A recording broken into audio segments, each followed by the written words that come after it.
um tão lindo ministério, ao qual foi passado por dores, ao qual foi passado por aflições, por açoites, mas de uma pessoa que permaneceu com a sua fé inabalável no nosso Senhor Jesus Cristo, permaneceu com a sua fé inabalável na presença do Senhor. Aleluia. Quando nós vamos em Atos capítulo de número 15, eu gostaria de rapidamente somente voltar a alguns capítulos, que no capítulo de número 3, nós vemos que aquilo que foi prometido pelo Senhor se cumpriu, que foi o derramamento do Espírito Santo sobre toda a carne.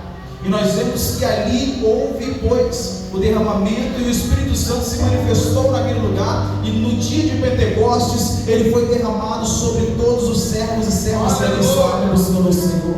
E hoje não é diferente, irmãos. É por isso que, meus irmãos e minhas irmãs, eu não peço para que Deus venha derramar o Espírito Santo, porque o Espírito Santo já foi derramado, já se faz presente, e Ele quer cada vez mais e mais tomar a direção de nossas vidas. E quanto mais nós abrimos a porta do nosso coração para o Espírito Santo de Deus habitar e venha cada vez mais direcionar nossas vidas, nós vemos que pode passar o que for, pode chover pedra, pode cair raio em nossa cabeça, mas nós estamos glorificando ao Senhor cada vez mais, porque Ele é digno de toda honra, toda glória, louvor e adoração. Nós vemos que a palavra do Senhor vai relatar que em Atos capítulo de número 9, existe um homem de nome Saulo, também Paulo, que ele passa ao caminho de Damasco, indo em direção para poder estar perseguindo a igreja do Senhor, e ali o Senhor Jesus Cristo tem um encontro com ele, e a partir do momento que o Senhor Jesus Cristo tem um encontro com ele, a vida dele é mudada. Ele conhece Ananias, ao qual ele põe a mão sobre a sua cabeça, e ali ele deixa a sua cegueira que ele estava naquele momento. E ali nós vemos que, a partir daquele momento, um dos maiores pregadores da palavra sobre a face da terra é erguido pelo próprio Senhor. Ele, por ele mesmo, continuaria perseguindo a igreja, mas o propósito de Deus na vida dele era maior do que aquilo que ele achava que ia fazer.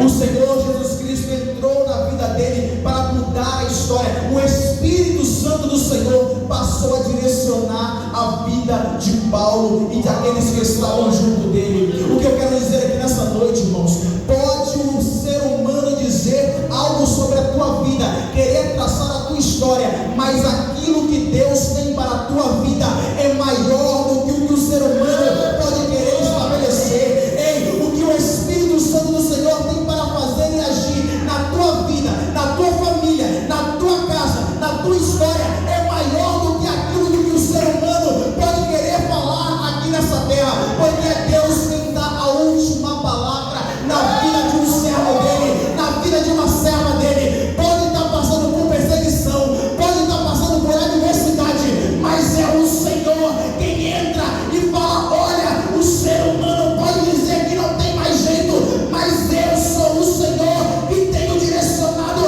a tua vida através do meu Santo Espírito na face dessa terra. Quantos aqui são direcionados pelo Espírito Santo? Dá glória a Deus, porque Ele já se faz presente e Ele há de fazer cada vez mais o querer dele.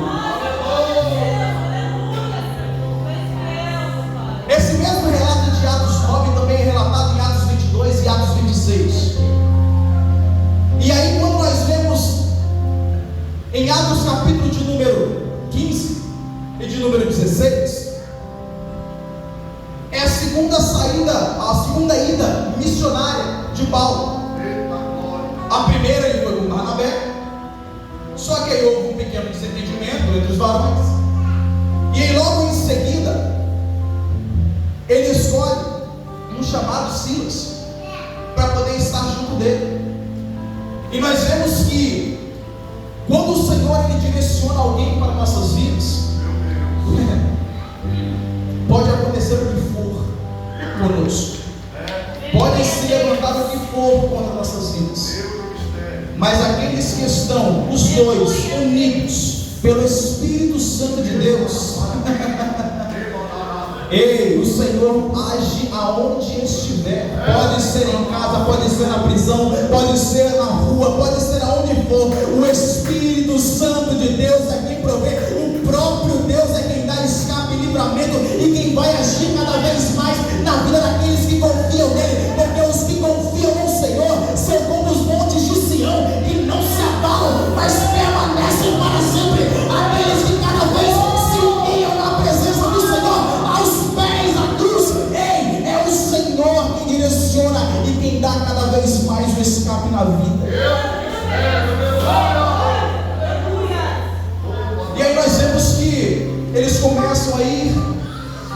para um lado e para o outro. E aí chega um momento que Paulo ele quer ir para uma direção para poder pregar lá naquela cidade. E o Espírito Santo fala: não. Você não vai para lá, não. Você vai para lá. E aí o que acontece, irmãos? Aquele que ouve o Espírito do Senhor, aquele que ouve a voz de Deus, este faz o querer a vontade de Deus. Assim como foi dito aqui, quem tem ouvidos ouça o que o Espírito diz às igrejas. O mundo, nós sabemos que tem se corrompido, mas a voz do Senhor ainda fala em nossos corações. O mundo pode até estar se corrompendo cada vez mais, se definhando e deixando que a iniquidade venha prevalecer sobre a vida deles. Mas nós sabemos a quem nós servimos e a quem está com a tua destra sobre nós, e que nos dará cada vez mais escape e direcionamento sobre a face dessa terra. Nós sabemos o caminho ao qual nós estamos trilhando, porque o Senhor ele tem falado, ele não está mudo. E até mesmo quando parece que Deus ele não está providenciando uma resposta, ele ainda assim fala. Ainda que o Senhor permanecesse calado, ele estaria agindo em prol de nossas vidas. Ele está agindo em prol da vida dos irmãos que aqui estão nessa noite. Entenda uma coisa: você vai passar por adversidade, sim. Eu vou passar por aflição nessa terra, sim. Nós não fomos prometidos a termos uma vida fácil aqui embaixo. Pelo contrário, quanto mais nós estamos junto da cruz, quanto mais nós carregamos a nossa cruz e seguimos a Cristo, mais pedrada nós levamos, sim. Mais chicotada nós levamos, sim. Porque nós estamos trilhando os caminhos de Jesus, os passos de Cristo. Mas tem de bom ânimo, porque Cristo venceu o mundo, e hoje aqui nós temos uma memória da parte do Senhor para vencermos este mundo também. Nós estamos aqui porque Deus tem nos direcionado e vai cada vez mais providenciar. Paulo e Silas, eles foram para poder fazer a obra do Senhor, e lá onde eles estavam, veio em um sonho para Paulo um varão da Macedônia, dizendo: olha, vem, passa para a Macedônia, porque nós estamos necessitando dessa palavra aqui. Passa pela Macedônia, porque nós estamos necessitados, nós necessitamos dessa palavra desse evangelho sendo pregado aqui. Aleluia! E Paulo é direcionado e ele vai. Chegando lá, ele começa a pregar, e ali nós vemos que ele estava na beira do rio, num dia de sábado. Começaram a conversar entre eles. Daqui a pouco mulheres começaram a se chegar, eles pregando para as mulheres. Entre uma delas tinha uma mulher, uma vendedora de púrpura, chamada Lídia, e aquela mulher deu crédito à palavra do Senhor que fora pregada por Paulo. Glória a Deus. Irmãos, todos aqueles que dão crédito à palavra do Senhor, pode sobrevir até mesmo o espírito de morte de lá para cá, mas dando crédito à palavra do Senhor, nós sabemos que a palavra do Senhor nos dá vida, e vida com abundância. E a vida que nós sabemos que é Cristo Jesus em nós, e aonde Cristo ele está, a morte não prevalece. Aonde Cristo está, a doença não prevalece. Aonde Cristo está, o mover é feito e as cadeias elas são abaladas, porque o Senhor ele tem todo o poder, ele tem toda a autoridade, e ele está fazendo aqui nessa noite na vida dos irmãos e das irmãs que aqui entraram, porque ele tem contemplado a vida e a trajetória de cada um que aqui se encontra, e ele tem visto cada vez mais o que nós necessitamos na presença dele.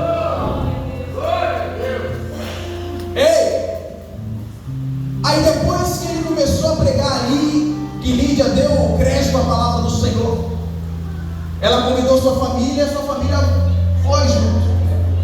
E aí quando a família dela foi junto, e eles ali reconheceram, aceitaram e acolheram a Paulo e a Silas, nós vemos que logo em seguida, enquanto eles estavam passando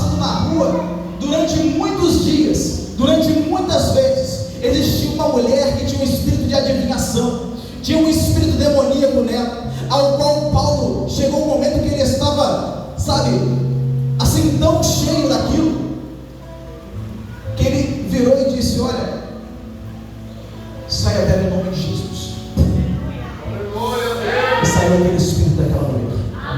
E logo em seguida, aqueles que eram os senhores daquela mulher, porque aquela mulher ela dava lucro para aqueles senhores, e logo em seguida, aqueles ali cercaram e levaram eles para serem presos. Mas eu posso dizer algo que é um detalhe bobo, mas que é um detalhe crucial para essa história. Esse povo foi cabeção. Prenderam as mãos e os pés de Paulo e de Silas, prenderam no tronco, mas esqueceram do principal. Porque um crente, mesmo passando pela prova, ele está lá louvando. Um crente, mesmo que passando pela adversidade e pela luta, ele está lá orando a Deus. E perto da meia-noite, diz a palavra do Senhor, que eles estavam cantando hinos ao Senhor, e que eles estavam ali também falando das boas novas do Senhor. E perto da meia-noite, enquanto eles estavam ali pregando para os outros que estavam nas outras celas, nós vemos que as cadeias elas começam a tremer, porque existe um grande terremoto da parte do Senhor. Deus ele está causando um grande terremoto, um grande tremor na vida dos irmãos aqui. Ele pode ficar tranquilo, porque enquanto tu adora, enquanto tu busca, enquanto você cada vez mais glorifica ao Senhor, Ele vem cada vez mais abalando as cadeias e fazendo com que as portas se abram. Aquilo que pelo homem foi fechado, o Senhor ele abre, e a palavra do Senhor diz que a porta que Deus abre, ninguém fecha. Ei, saiba de uma coisa: quando Deus ele abriu as portas das cadeias, quando o Senhor ele desfez ali aquilo que atava eles, ei, nós vemos que aquele que é servo do Senhor ele não precisa correr, porque o Senhor é quem peleja. Aquele que é servo do Senhor não precisa ficar lamentando, não precisa ficar em pontos. Ah, Senhor, mas por que aconteceu? Aconteceu porque o Senhor permitiu, e hoje Ele está forjando, Ele está entrando, Ele está fazendo, Ele está abençoando a vida de irmãos e irmãs que aqui estão fazendo com que cadeias venham ser abaladas e que o nome dEle venha ser glorificado em nome de Jesus. Ei, entenda uma coisa: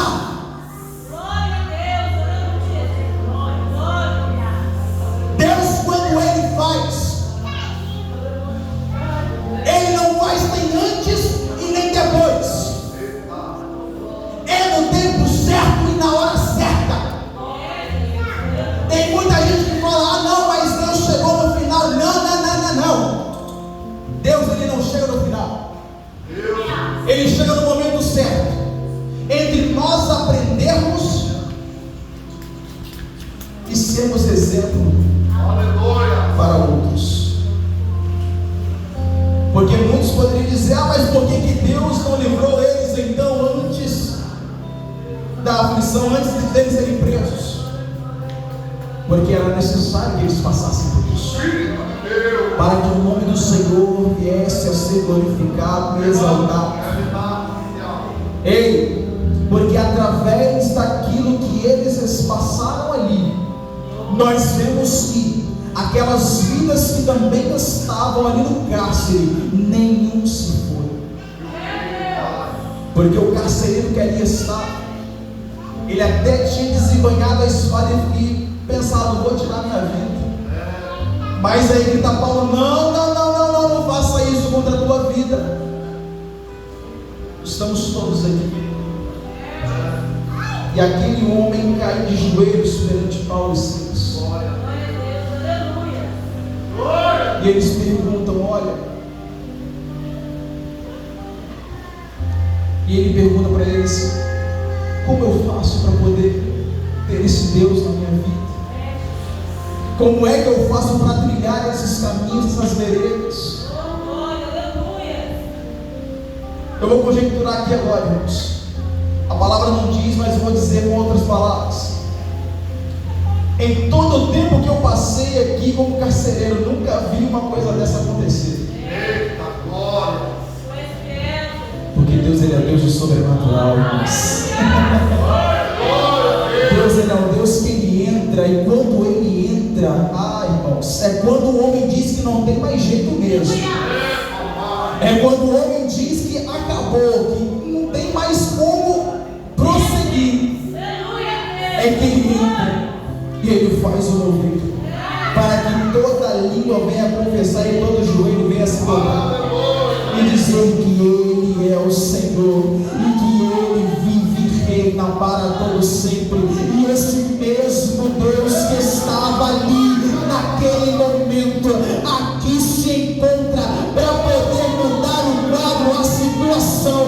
Esse mesmo Deus de Paulo e Silas, esse mesmo Deus de Timóteo, esse mesmo Deus de André, o mesmo Deus de Pedro, de Tiago, de João, Ele está aqui através do Espírito Santo do Senhor. Se tu levantar a tua mão e glorificar a Ele, Ele entrará cada vez mais, contagiando o Espírito para agir. Ele está movimentando, Ele está se movimentando, Ele está aqui no meio, Ele está na igreja, Ele está lá atrás, Ele está passando. Ei, diz a palavra do Senhor que Ele está no meio da igreja, contemplando aqueles que realmente o adoram em espírito e em verdade. Quanto mais tu adora, mais Deus faz. Quanto mais tu glorifica aqui, mais Ele faz lá. Quanto mais você manda a glória para cima, mais a glória dele desce no ambiente, na casa.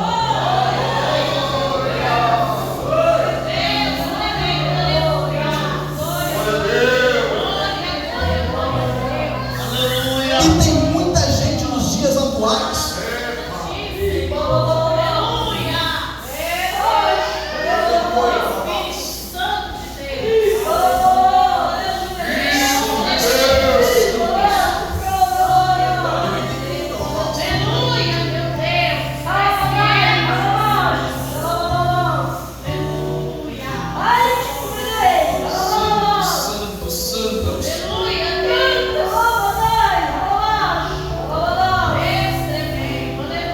existem muitas pessoas nos dias atuais que até vão à igreja, vão ao templo,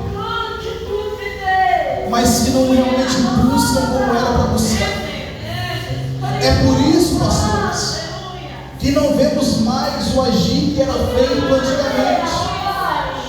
Os senhores que são daquela época de ouro do Pentecostes no Brasil, é por isso que muito não tem acontecido, porque muitos não têm buscado.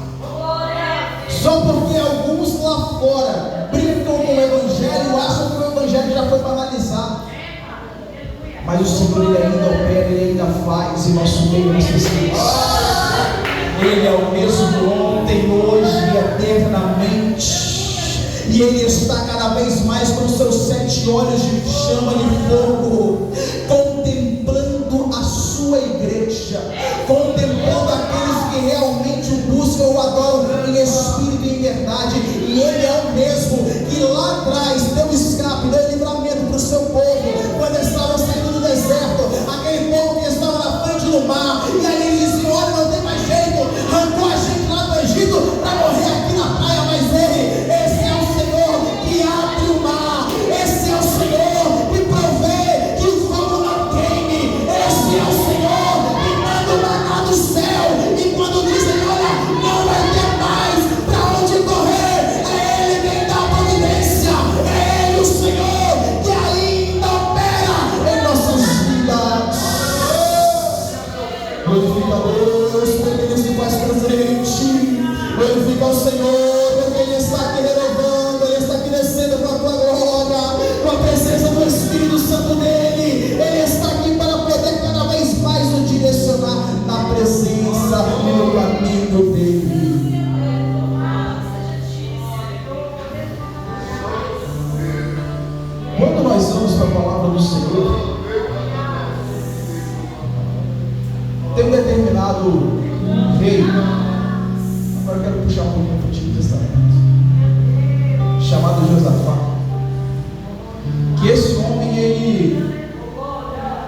veio uma notícia para ele que os filhos de Amon e os filhos de Moab estavam vindo contra o povo do Senhor. Mas aí esse homem, ele colocou o joelho no chão, a boca no pó, e não sozinho, mas com todo o restante do povo, da nação, buscaram ao Senhor com sinceridade. Jejuaram, oraram, buscaram. E o que eu acho interessante, irmãos, é que até o momento que eles oraram, Deus respondeu, Deus prometeu. Deus disse: olha, amanhã pela manhã saíres ao encontro, mas saiba de uma coisa: nessa período não tereis que pelejar. Parai, fica em pé e vede a providência do grande eu sou. Ei, se tu está passando por uma prova, somente continua orando ao Senhor, porque Ele pelejará por aqueles que buscam a Ele em espírito e em verdade. Esse é o mesmo Senhor que, enquanto o povo, Josafá colocou ali aqueles que eram instrumentistas, aqueles que cantavam na frente, louvando louvores ao Senhor em gratidão. Ei, esse é o mesmo Senhor que lá deu escape, providenciou, que enquanto eles estavam indo, marchando e louvando, só o Senhor é Deus, só o Senhor é Deus. Lá no acampamento do inimigo, o inimigo começou a se definhar entre si e não sobrou nenhum. Ei, pode se levantar inferno, pode se levantar homem, pode se levantar o que for contra a igreja do Senhor, mas aqueles que buscam a Deus, ei, o Senhor ainda está com a tua destra, cada vez mais protegendo, guardando e renovando na presença dele. Então que nós possamos entender que perseguição não para a igreja. Se fosse de parar lá atrás, já tinha encerrado. Morte não para a igreja, porque se fosse de parar, já tinha parado com os mártires da igreja. Perseguição, até hoje muitos são perseguidos e degolados em todo o mundo, e nós ainda temos a oportunidade, e muitos aí têm deixado essa oportunidade passar despercebido. Mas o Senhor, Ele convoca nessa noite aqueles que realmente são adoradores dele, aqueles que mesmo em meio às provas, mesmo em meio às lutas, está doendo, está chorando, ei, somente olha para o teu alvo, que é Cristo Jesus, porque se até aqui nós chegamos, é porque Ele está nos sustentando. Se nós até aqui chegamos, é porque o Senhor, Ele tem algo maior para nossas vidas. Ei, tem muita gente aí fora que fica falando: ah não, eu tenho promessa de Deus, e quem tem promessa de Deus não morre não. Ei, quantos estão descendo a prova tendo promessa, porque não teve seriedade, porque não teve obediência, e porque não quis estar nos caminhos do Senhor. Mas essa noite o Senhor, Ele está aqui contente